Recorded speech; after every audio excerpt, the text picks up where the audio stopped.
Welcome to the Content Amplified podcast, brought to you by Masset. Our goal is to help you get more from your marketing content.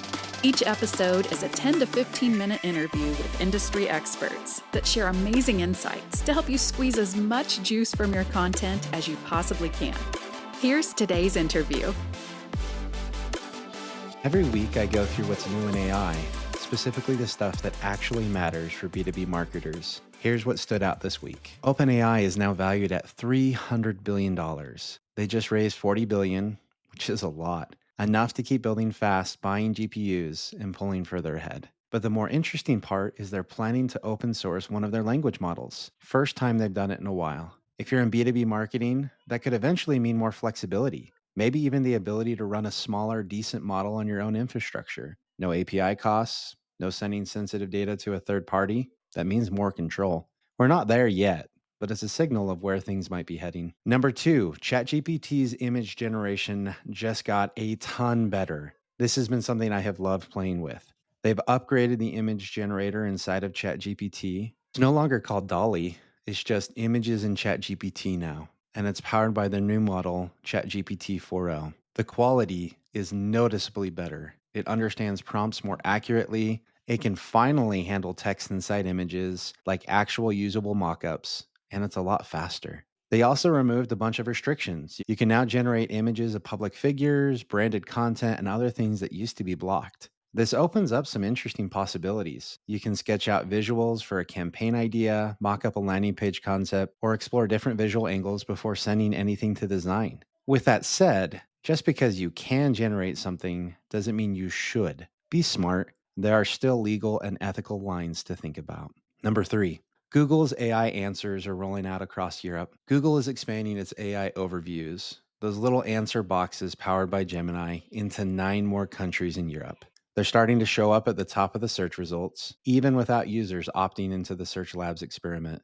This matters because the way people find information, it's changing. If your content is well structured and trusted, it might show up in those AI summaries. But if the summary already answers their question, they might never click through to your website. That's a shift that you have to account for. It puts more pressure on content to be clear, factual, and genuinely useful, not just optimized for keywords. It also means we're entering an era of the AI search engine, whether or not we call it that. Number 4, Meta is rolling out something called Business AI. Basically, it's a chatbot that sits on your Facebook or Instagram page and answers questions on your behalf. It's trained on your brand content and it can respond via text or soon voice. Right now, it's being tested and they're not charging for it. The simple idea, someone sees your ad or post, has a question, and gets an answer from your AI instantly. This is useful for 2 reasons. 1, it makes social ads more interactive, like having a live rep, but automated. 2, it opens up some low-effort lead gen opportunities. If someone's already interested and just needs a bit more info, this kind of interaction could close the gap faster than a form fill ever could. Number 5, Meta's ad tools are getting more hands-off, but more powerful. They also announced upgrades to their Advantage Plus ad tools, which are powered by their internal AI models. You can now feed the system a mix of influencer content, product images, and branding, and it'll test different combinations to find out what works best. They're even starting to generate ad creatives using AI, like background images or simulated product shots on different body types. In one internal study, they said these AI-driven ads saw around a 22% higher ROAS than other standard campaigns. It's worth paying attention to. Not because you should hand everything over to the algorithm, but because it's getting harder to beat the algorithm manually. At some point in time, fighting the machine might not be the best use of your time. Number 6, Adobe and LinkedIn are teaming up on AI-generated content. At the Adobe Summit this week, they announced a deeper integration between Adobe's Gen Studio and LinkedIn Ads. It basically means you can generate LinkedIn-ready creative, ads, emails, visuals using generative AI while staying on brand. This is useful if you're running campaigns with lots of variations. Think targeting different industries, regions, or job titles. The AI can take your base idea and spin it into multiple versions, all within the same brand framework. It's not going to replace a good creative team, but it can take care of the repetitive production work and free up your team to focus on ideas that actually move the needle. Number 7, LinkedIn quietly added a new data sharing setting. If you go into your LinkedIn settings, there's a new toggle, Data for Generative AI Improvements. It's turned on by default. It means that AI can use your posts and actively help train its own AI features. like suggested content or automated replies. That might be fine for you, but if you're managing a company page or posting a lot of proprietary content, it's worth checking. The setting applies to both personal and company level content.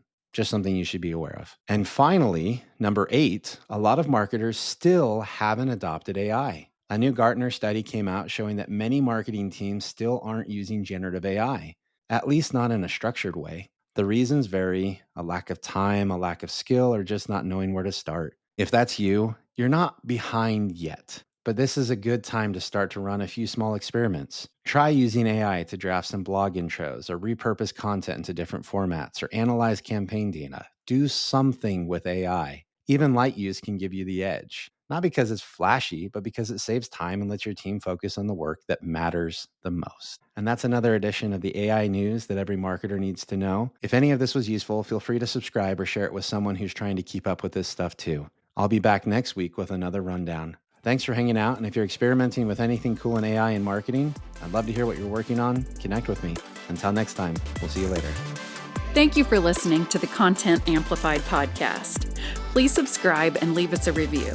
And for additional ways to get more out of your content, visit our website at getmasset.com. That's getmasset.com. And tune in next time to the Content Amplified podcast.